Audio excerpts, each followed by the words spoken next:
Students, class 6 subject Hindi व्याकरण पाठ 1 और पाठ का नाम है भाषा और व्याकरण। अब हम इस पाठ में भाषा के बारे में पढ़ेंगे। विवेक को भूख लगी है और सभी अपने मन के भावों और विचारों को प्रकट करना चाहते हैं। मनुष्य का स्वभाव कि वह अपने भाव और विचार किसी न किसी तरह दूसरे तक पहुंचाना चाहता है और वो भाषा के द्वारा ही पहुंचाता है और वह उन्हें संकेतों द्वारा भी प्रकट कर सकता है। यानी वह उन अपने भावों को विचारों को संकेत के द्वारा भी प्रकट कर सकता है। प्यास लगने पर मुंह पर हाथ रखकर और भूख लगने पर पेट पर हाथ रखकर संकेत किया जा सकता है, किंतु संकेतों को एक सीमा होती है। इसलिए संकेतों द्वारा मन के सारे भाव और विचार प्रकट नहीं किए जाते। यानी संकेतों के द्वारा सारे भाव मन के प्रकट नहीं किए जा सकते और हम अपने भावों और विचारों को भाषा द्वारा प्रकट करते हैं। और मुस्कान के कविता पाठ प्रतियोगिता में भाग लिया उसने और उसे प्रथम पुरस्कार मिला। उसने घर पर आकर परिवार के सदस्यों को अपनी सूचना दी और अपने प्रसन्नता के भाव को भाषा के द्वारा प्रकट किया। यानी उसने अपने परिवार के सदस्यों को इस बात के लिए सूचना दी और अपने भावों को यानी अपने मन की जो प्रसन्नता थी उसको उसने भाषा के द्वारा प्रकट किया उसको। और निखिल साइकिल से गिर गया और उसके घुटने छिल गए। उसने अपनी माँ को दुर्घटना के विषय में बताया और उसने अपनी पीड़ा भाषा के द्वारा प्रकट की। यानी वो गिर गया तो उसने बोल करके अपनी माँ को यानी जो उसके साथ जो दुर्घटना हुई उसके बारे में अपनी माँ को भाषा के द्वारा यानी बोल करके उसने प्रकट किया, बताया। अनुपमा बोल नहीं सकती, वह अपने मन के भाव और विचार बोलकर नहीं व्यक्त कर सकती, नहीं कर पाती और वह इन्हें लिखकर प्रकट करती है। वह भी भाषा का एक सहारा लेती है। यानी वह बोल नहीं पाती है इसलिए वो लिख कर के अपनी भाषा यानी जो उसके मन के जो विचार हैं उनको वो लिख करके प्रकट कर रही है भाषा का इस तरह से लिख करके सहारा लेकर के। और मुस्कान को जब पुरस्कार मिला तो मनुष्य अपने भाव और विचार भाषा के द्वारा प्रकट करता है और वह दूसरों के भाव और विचार भाषा के द्वारा ही जानता है। यानी वो उसके जो विचार हैं उसके मन के मनुष्य के वो उसके विचार उसके भाव और उसके विचारों के द्वारा ही यानी वो भाषा के द्वारा ही यानी बोल करके ही वो अपने विचार व्यक्त कर सकता है। जिस तरह से भाषा का माध्यम है, भाषा की जो परिभाषा ये है कि जिसके द्वारा मनुष्य अपने मन के भावों और विचारों को प्रकट करता है तथा दूसरों के भावों और विचारों को जानता है। यानी अपने विचारों को तो वह प्रकट करता है और दूसरे के मन के भावों को और विचारों को जानता है। वो बोल करके भाषा के द्वारा ही समझा सकता है। अंशु ने अपनी सहेली भावना को पत्र लिखा और उसने नोएडा के अपने नए घर और स्कूल के विषय में जानकारी दी थी। भावना ने पत्र पढ़ा यानी उसने पत्र लिख करके अपनी सहेली भावना को अपने घर और स्कूल के विषय में यानी उसने जहाँ स्कूल जाती है वहाँ और अपने घर के बारे में सारी जानकारी पत्र के द्वारा लिखी। और उसने अंशु द्वारा दी गई जानकारी को पढ़कर जाना और अध्यापिका ने कक्षा में बोलकर श्रुतलेख लिखवाया। यानी उनकी जो टीचर थी कक्षा की क्लास में तो उन्होंने बोल करके विद्यार्थियों को श्रुतलेख लिखवाया और विद्यार्थियों ने सुनकर श्रुतलेख लिखा। रेडियो और टेलीविज़न पर समाचार वाचक समाचार बोलते हैं। यानी जो रेडियो और टेलीविज़न जब चलता है तो उसके ऊपर जो समाचार बोलने वाले जो वाचक हैं वो अपने समाचारों को श्रोता तो सुनते हैं और वो अपने समाचारों को बोलते हैं। और भाषा द्वारा लिखकर और बोलना यानी अपने लिख करके और बोल करके अपने भाव को प्रकट करना होता है। और भाषा विचार आदि प्रकट किए जाते हैं और पढ़कर तथा सुनकर भाव विचार आदि को ग्रहण किया जाता है। यानी विचारों को अपने बोल करके प्रकट करना और या पढ़ करके या सुन करके भाव और विचार को आदि को हम ग्रहण करते हैं। भाषा के दो रूप होते हैं, प्रत्येक भाषा के दो रूप होते हैं, और पहला होता है मौखिक और दूसरी भाषा होती है लिखित।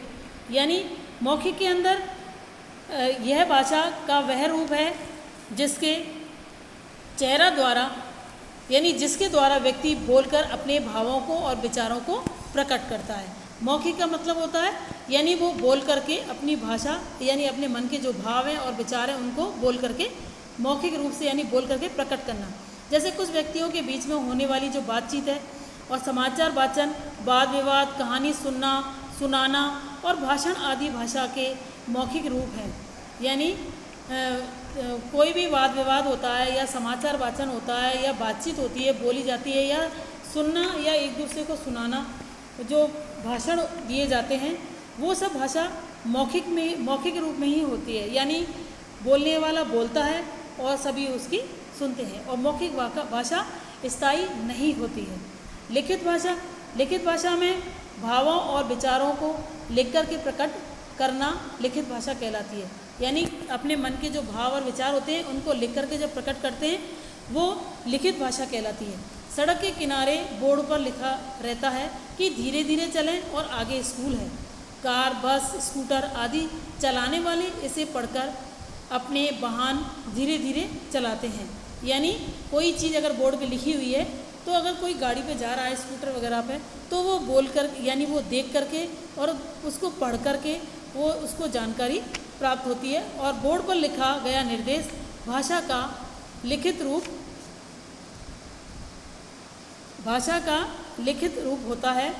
और समाचार पत्र, पुस्तकें, दुकानों पर नाम, पुस्तकों के पैकेटों पर लिखे नाम, दाम आदि ये सभी भाषा के लिखित रूप होते हैं। यानी किसी भी पत्र पत्रिका यानी समाचार हैं, पुस्तकें हैं, दुकानों पर जो भी कुछ लिखा होता है वो लिखित भाषा के द्वारा ही होता है। और लिखित भाषा हमारी स्थायी होती है। मौखिक भाषा स्थायी नहीं होती है और लिखित भाषा स्थायी होती है। और इसमें स्थायी होती है और इसके लिखित भाषा स्थायी होती है और इसके द्वारा ज्ञान के जो भंडार हैं उसको सुरक्षित रखा जा सकता है। यानी उसको लिख कर के रखा जा सकता है।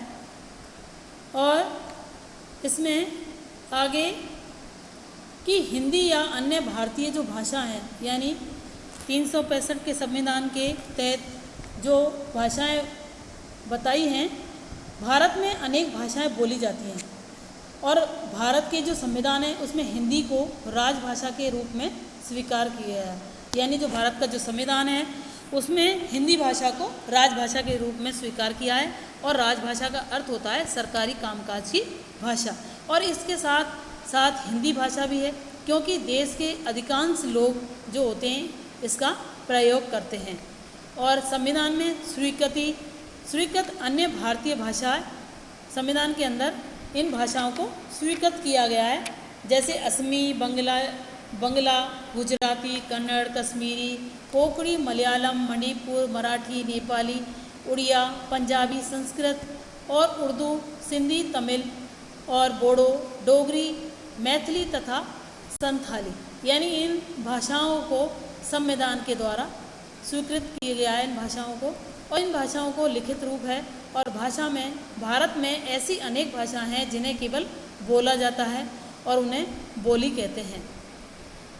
और एक लिपि होती है जिसमें लिपि के अंदर भाषा को लिखने का भी जो ढंग होता है उसको लिपि कहलाता है। भाषा के आरंभ में केवल बोली जाने लिपि की जो परिभाषा है कि भाषा को लिखने का जो ढंग होता है वो लिपि कहलाता है। मतलब उसको किस तरह से लिखा गया है। भाषा आरंभ में केवल बोली जाती है और इसका लिखित रूप नहीं था। धीरे धीरे इसके लिखित रूप की जो आवश्यकता अनुभव की गई, प्रत्येक बोली जाने वाली ध्वनि के लिए चिन्ह बनाए गए हैं। और इस प्रकार प्रत्येक भाषा अलग अलग प्रकार से लिखी जाती है। यानी हर भाषा को अलग अलग प्रकार से लिखा जाता है। और विश्व की भाषाएं अलग अलग लिपियों में लिखी जाती है। भारत की भाषाओं को भी अलग अलग लिपियां हैं। और हिंदी, संस्कृत, मराठी और नेपाली भाषाओं की लिपि देवनागरी है। यानी जो हिंदी, संस्कृत और मराठी और नेपाली जो भाषा हैं और उनकी जो लिपि है वो देवनागरी है, और पंजाबी भाषा की जो लिपि है वो गुरुमुखी है, और उर्दू की लिपि जो है वो फारसी है, और अंग्रेजी की लिपि रोमन है। और उर्दू, कश्मीरी, सिंधी, अरबी और भाषाओं को छोड़कर अन्य अधिकांश भाषाओं को बाएं से दाएं लिखा जाता है। अब इसमें देवनागरी लिपि है वो हिंदी भाषा की है, और जो गुरुमुखी है वो पंजाबी भाषा की है, और जो रोमन लिपि है वो अंग्रेजी भाषा की है, और जो फारसी लिपि है वो उर्दू भाषा की है। आगे, और जो बंगला लिपि जो है वो बंगाली भाषा की है, और जो देवनागरी लिपि है वो गुजराती भाषा की है, और देवनागरी लिपि मराठी भाषा। और इसमें व्याकरण की जो परिभाषा है कि भाषा और व्याकरण का जो परस्पर गहरा संबंध है, यानी भाषा और व्याकरण का जो परस्पर जो संबंध है, व्याकरण के नियमों आदि के ज्ञान से ही भाषा के शुद्ध रूप का ज्ञान होता है। यानी व्याकरण के जो नियम हैं उनका जो ज्ञान होता है उसके द्वारा ही भाषा के शुद्ध रूप, यानी उसमें भाषा को शुद्ध रूप में ज्ञान दिया गया, उसको बताया गया है। और ट्रेवोलिना ने कहा है कि हमने दूध खा ली, और राम खिलावन बोला कि हम कल ही मुंगेर से आया हूँ, और जसविंदर ने कहा कि मेरे को तंग मत करो। यानी ये शुद्ध शब्द हैं, और ये अशुद्ध प्रयोग किया है इनका कि शुद्ध रूप इस प्रकार है इनका, ये अशुद्ध है। मैंने दूध पी लिया है, और मैं कल मुंगेर से आया हूँ, और मुझको तंग मत करो। भाषा की शुद्धता का अशुद्धता का पता व्याकरण से ही चलता है। और हिंदी व्याकरण की अज्ञानता के कारण ट्रेवोलिना, राम खिलावन और जसविंदर ने भाषा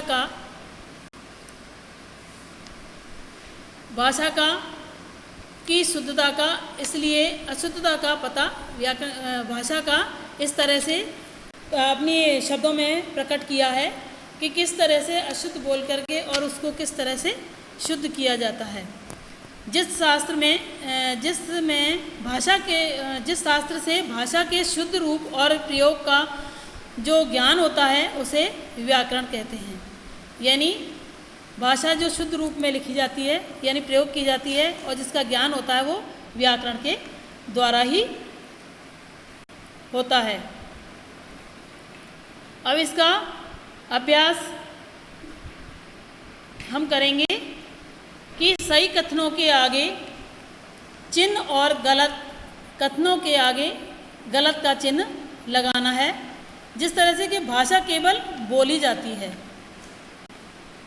राइट, और भाषा द्वारा बातचीत होती है, सही, और रेडियो पर भाषा का प्रयोग होता है, सही, और संकेतों द्वारा मन के सारे भाव प्रकट किए जा सकते हैं। संकेतों के द्वारा सारे भाव नहीं प्रकट किए जा सकते, बोलकर भाव प्रकट किए जा सकते हैं, सही है, और लिखकर दूसरों के विचार जान सकते हैं, सही है। और खाली स्थान में उचित शब्द चुन करके लिखिए कि भाषा के कितने रूप होते हैं? 2 रूप होते हैं, और भाषा के रूप में लिखित और एक मौखिक, 2 रूप बताए हैं। और पढ़कर लिखकर हम दूसरों के विचार जान सकते हैं, और लिखित भाषा स्थायी होती है, और बातचीत भाषा का मौखिक रूप है। और तीसरा क्वेश्चन है कि उचित शब्द चुनकर पूरे कीजिए। जैसे हिंदी भारत की राजभाषा है, और अंग्रेजी भाषा रोमन लिपि में लिखी जाती है, और व्याकरण भाषा के शुद्ध रूप का ज्ञान कराता है, और उर्दू भाषा की जो लिपि है वो फारसी है। गुरुमुखी जो है वो पंजाबी भाषा की लिपि है।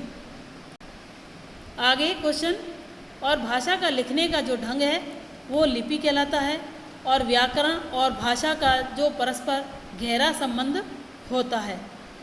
मराठी भाषा की जो लिपि है वो देवनागरी है। चौथा क्वेश्चन है कि निम्नलिखित प्रांतों के आगे उनकी भाषाओं के नाम लिखिए। यानी जो मणिपुर है वो मणिपुर में बोली जाती है, गुजरात है में गुजराती बोली जाती है और असम में असमिया बोली जाती है और तमिलनाडु में तमिल और उड़ीसा में ओरिया, कश्मीर में कश्मीरी बोली जाती है और उत्तर प्रदेश में हिंदी बोली जाती है। केरल में मलयालम बोली जाती है और आंध्र प्रदेश में तेलुगु बोली जाती है और बंगाल में बांग्ला बोली जाती है और कर्नाटक में कन्नड़ बोली जाती है और पंजाब में पंजाबी बोली जाती है। हिमाचल प्रदेश में हिंदी और राजस्थान में भी हिंदी बोली जाती है। और भारतीय संविधान में स्वीकृत भाषाओं के जो नाम हैं अपने जो इस लेसन में दिए गए हैं वो हैं असमी भाषा और